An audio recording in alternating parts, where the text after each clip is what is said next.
This is the new Storm 1200X light from Aputure.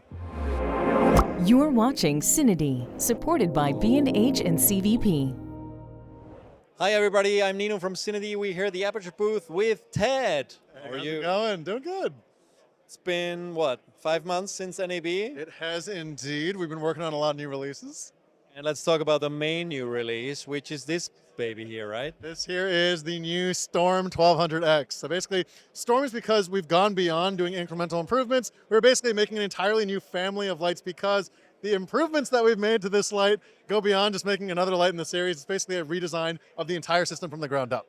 So that starts with our Blair color engine. So normally when you have bicolor lights, they go between 3200 and 5600 Kelvin, right? We blend between warm white and cool white. With the Blair color engine, we're actually mixing together 5 colors of LEDs. A lot of people know this from the ProLock acquisition. Basically what this means now is that you get a higher quality of white light that has ever been seen before. So one of the things that we're showing off here is that the Blair light engine uses actually an indigo LED built into it. Now the indigo is near UV light, and for a lot of people out there, what this means is that if you've ever heard from either an art director or your DP, you know, I don't like LED lights because for some reason there's a quality to tungsten light, or there's some reason that there's a quality to real daylight that LEDs have not been able to match yet. And we've done CRI, we've gotten all the way up to 99 CRI, and it's still there. And basically that last piece of the puzzle that we've been missing is that near UV wavelength. And basically what that means, what I've done here is shown off a quick little demo. This is fabric that is used with normal detergents. This is fabric that's just washed in regular water. Basically what this means is that all of your costume design, all of your set deck, even your fabrics on things like sofas and stuff like that, will have detergents built into them.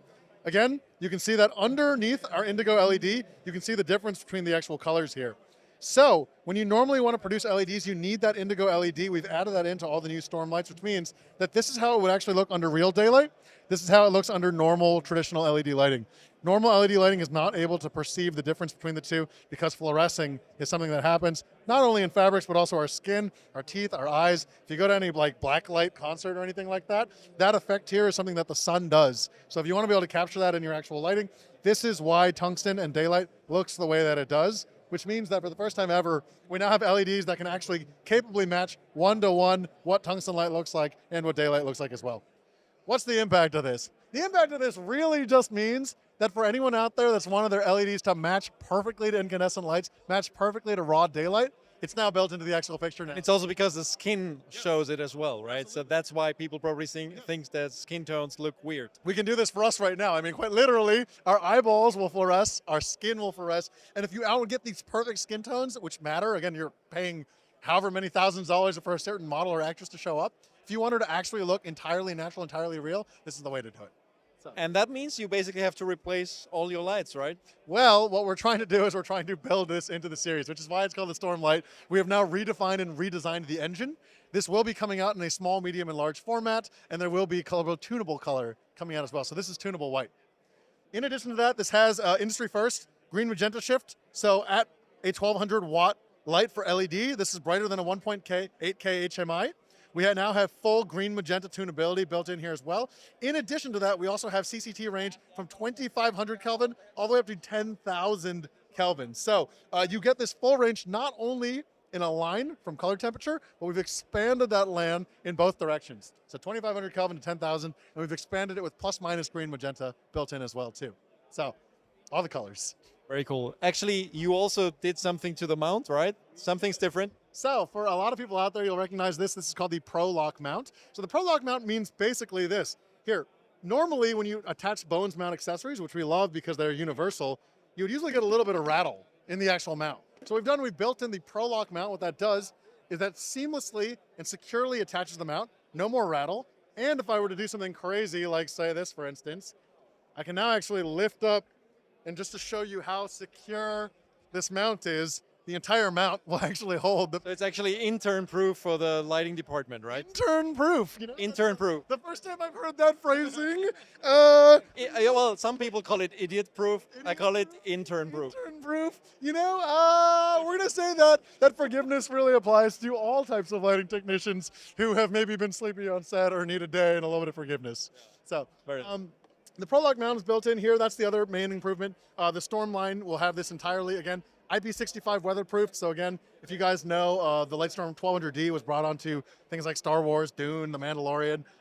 This is now being brought on in terms of IP65 weatherproofing, which means you can take it in the desert, rainstorms, the Sierras, whatever you want to take it to. This is a light that's designed to be able to travel and go with you. So here in the background where you see actually a prototype of a new Fresnel mount, right? Absolutely. So we have a new compact Fresnel that's coming out with the 1200X. This is going to be coming out later this year. It is less than half the size. Really, frankly, it's about the third the size of the Fresnel. Pretty much equivalent as far as beam angle goes and light quality. So really, really excited about this. For people out there that are looking for their package to get smaller and have, again, even more intensity and brightness, this is going to be that solution that's coming out per size as well, too. How is it possible to suddenly shrink it like that? We just get better at optics over time. Plus, again, we work together with one of the ProLight acquisition that we did is a big part of that as well, too. Oh, very cool. I always thought that all those Fresnel attachments for LEDs are relatively big, so appreciate it. Well, it's interesting because when you see the large Fresnel sizes, I think they look so large compared to the LED, but then you think about how big the Fresnels were on HMIs. I mean, the whole package was huge, right? But the optics on that were really one of the last pieces of the puzzle that we got to try to make the package smaller. When will this be available? Can't say yet, but before the end of the year is what we're thinking. And then the last thing I want to talk about here is the low-end dimming. So the low-end dimming is important because for a lot of LEDs out there, when you dim to 0.1%, it's still too bright. It's not 0.1, it's like 20% very often. And it's just labeled 0.1%. And what that means is that if you want to go lower and you're trying to shoot, again, close-ups or something like that, you actually have to swap out the head. A total pain in the butt for a lot of people out there. So what we've done is this actually goes 8 times lower than any other competitor LED out there on the market, so you guys can run those tests yourself. But it also means that you're not only going to get perfect color at 0.1%, but you're going to get the lowest possible dimming, and you're going to get accurate color dimming the entire way too. So that's really the last feature that we're building in for this series. Awesome. It's also smaller than what you would expect for a light that is an equivalent of a 1.8 HMI. Again, we're familiar with traditional HMI fixtures. Very large, very heavy. And our goal is how small can we make things, how convenient can we make things so that it's less time about the actual gear and more time just creating something on set. What's the power draw on this? Yeah, this is pulling approximately 1,200 watts of power. Is it? It's actual. That, okay. Yeah, that's right. Yeah. It's not just a number on there. Yeah, it's got to have batteries as well too, so the whole thing works in that sense. So. Very cool. Pricing, availability? Pricing. So we're coming out at 2,900 USD and Euro. There'll be additional things. We got the Infinimat lighting us and doing a little display for this sitting out. These are shipping end of this month, actually. And the Storm line, again, this is the first light in that series of fixtures, but they will be coming out with a small, medium, and large. These will be coming out as the year progresses as well, too. So awesome. Thank you, Ted. Very exciting again. And yeah, see you soon at the next show. Yeah. And thanks everybody for watching. Yeah. Stay tuned to CineD for a lot more from IBC 2024. And please don't forget to subscribe to our YouTube channel and give us a comment, thumbs up, all those things. Thank you. Thanks, CineD.